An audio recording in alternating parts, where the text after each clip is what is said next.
Guider. Now, the rise of discount retailers like Aldi and Lidl has been welcome for bringing cheaper prices for consumers, but is it good news for food producers who can't get higher prices and may not be able to afford to invest in new products? Analysts at Rabobank believe innovation is being stifled in the short term by retailers and food suppliers. Earlier I spoke to Francois Sonneville, Senior Food and Beverage Analyst at Rabobank, and I put it to him that consumers aren't prepared to pay more for branded foods given the squeeze on their incomes. I think there's two sides to this. First of all, the economic environment is definitely not helping the consumer. So we hope that when the environment improves, and we see some signs of that happening very, very early days, though, at the moment, that might mean that consumers will spend a bit more. On the other hand, though, we've seen that consumers have changed their spending pattern during the recession, and where about 5 years ago, if you went to a discounter, you would do that probably without wanting to be seen by people. Today, that has completely changed, and you see people from all kinds of backgrounds shop at discounters, and it's like a normal thing to do. Is it a long-term trend that people are prepared to go to the discount stores where they'll quite happily pay for their own brand labels and they really don't care anymore? I think that people have found that private label products actually are a very viable alternative to branded products, and therefore they try it, and when they like it, they probably come back and buy it again. What is the solution for retailers and food suppliers out there to this problem? I think it's probably quite important for them to work more closely together. I think if you look from a manufacturer's point of view, what's very difficult is that you try your best to get into like a retailer and provide them with like private label products. And then 6 months later, if you're like replaced, you suddenly start to wonder whether you are actually earning any money on the relationship that you have. So the short-term relationship and the switching from retailers actually makes it very difficult for a manufacturer to invest for longer periods than the contract with the retailer is lasting. So without those long-term contracts, it's probably not very much incentive for the manufacturer to look for the longer term and see whether they can make the products better or make them in a better way. And you believe, and looking through your presentation, you do believe that this is a danger for manufacturers out there, this short-term thinking of just getting cheaper products onto the shelves?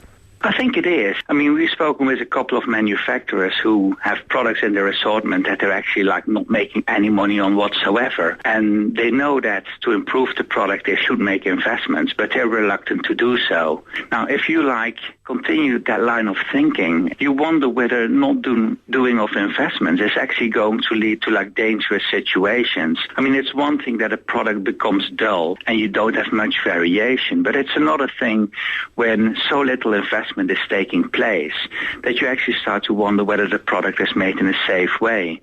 And about a year ago, we saw, of course, that there was like a scandal of horse meat in lasagna. Now, without knowing all the details of that, I do know that it's like not a situation that as a consumer you really want. Though you like benefit from the lower prices, and that's definitely something that we have been very pleased with during the recession. I wonder whether when we come out of recession, we also should wonder a bit more about food safety, sustainability, and like innovation in production. Does it not surprise you then, given the horse meat scandal, that in the past year or so people haven't switched to the more higher quality manufacturers, the brands that are better known for their traceability, and perhaps pay that little bit extra for the knowledge that perhaps the product is that little bit better quality? It has surprised me to some extent. Maybe you see some people in some products do it. You see, like, for example, in beer, that there are people who look at craft beer and are interested in products where they can see how the product is made. But I would say in general, you see that the memory of the consumer is quite short and we forget quite quickly about what happens.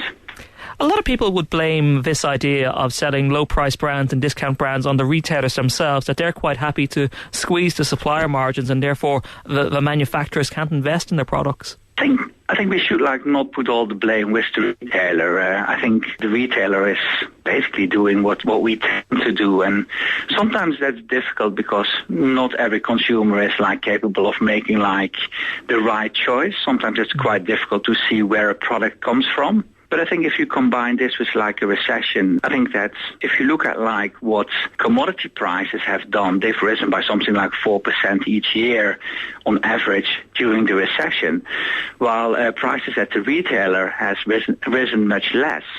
I think there's also something to be grateful for to the retailers. But I think that we should be careful not to focus too much on price now we come out of a recession. And again, look at those other things as well. Francois Sonneville, a senior food and beverage analyst at Rabobank, and he's speaking today at the Checkout Magazine conference on the grocery market here in the Four Seasons Hotel in Dublin. Lots of keynote speakers there, including Chris Martin from Musgrave and lots of other people from the grocery industry. Are you prepared to pay more for branded food items, or do you care whether they're own label, private label? But would you pay a little bit more for groceries? Let us know, 53106. Up next, we'll be getting the details on app